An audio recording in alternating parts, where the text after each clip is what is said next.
Kendrick Lamar to Pimp a Butterfly came out a week early. Internet goes crazy. Spotify record streams on the first day with 9.6 million, breaking its own record the next day with 9.8 million. Torrents calling the album trash. Other people calling it an instant classic. I don't know what to believe, so I listened to it to myself. It took me over a week to come to my conclusion. And that is, first I did love you until I get my what this video is about. This is a To Pimp a Butterfly review.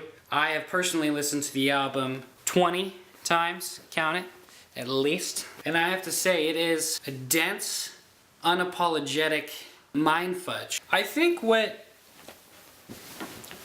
the problem people were having with this album when it first came out is that it wasn't Good Kid, Mad City. That was to be expected. It's so often now that artists come out with their sophomore album and they've had a taste of the festivals, they've had a taste of the big life, and they go commercial. They say, let's make it big, let's make it party jams. And that's not what Kendrick did. Kendrick went completely artistic, completely deep, and decided, you know what? I'm not gonna give the people what they wanna hear, I'm gonna give the people what they need to hear. It's not what your sound is, it's your message. I mean, these are the rap artists that are remembered. We have Nas and so forth that get remembered. I can't call the album a classic. It's only been out a week. It takes time for things to become a classic. But what I can say is this album will not be forgotten quickly. Although it feels like yesterday, Good Kid, Mad City actually came out 3 years ago. Kendrick wanted to wait to get it right, and I think he did. It starts off with Wesley's Theory. They sample this 70s jam.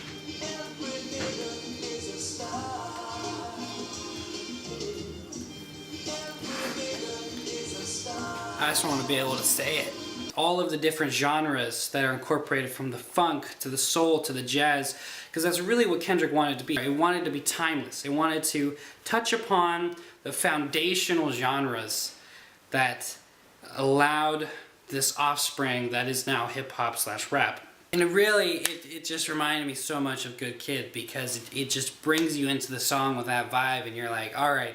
Because what little do most people know is that These Walls is actually about sex. If these walls can talk, if these walls can talk, sex. Then we have a song like Hood Politics. Bobo in the hood, 14 with the deuce. 14 ladies going hard like we used to. Really encapsulates and encapsulates the power that Kendrick Lamar speaks of. Because back in 2011, I was at the Music Box when both Dr. Dre and Snoop Dogg passed the torch to Kendrick Lamar. And that was a foundational, pivotal moment. He even notes to say that he's the only one besides Snoop Dogg that could push the button. Yeah, I got a lot of it. I'm the only nigga next to Snoop that can push the button. Had the coast on standby. Get out with a boo-boo. He's the only rapper that could take the nickname my mother gave me as a baby and turn it into a successful rap song. The much anticipated album, dual album with J. Cole and Kendrick Lamar, there's a lot of resemblances I'm noticing. Some of the substance, how they notice that rappers are too often conflicted and drawn up in the drama of who is the best rapper, whereas they actually want to spread influential messages. The last song on the album, called Mortal Man, Kendrick Lamar recites a poem which we then find out he is addressing to Tupac Shakur, and is then having a conversation with Tupac's dead body. To give the album a score out of 10, Metacritic gave it a 95. Good Kid, Mad City only got a 91. I would have to give it,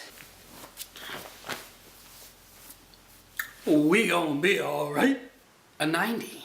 And I say that not because I think there's anything wrong with the album, it's that I thought Kendrick Lamar didn't compromise at all. This was his album. But I think it could have been more influential if he did slightly more mainstream beats to allow the less intellectually inclined still listen to the songs even though they don't get them. That makes sense. I remember the first day it came out, people were knocking the title. To Pimp a Butterfly, what does that mean? It makes no sense, it's a sloppy title. But really we find out that it's a beautiful analogy showing the disparity of perspectives depending on where you are in society. Alright, I'm gonna be real. To Pimp a Butterfly is the greatest rap album of all time.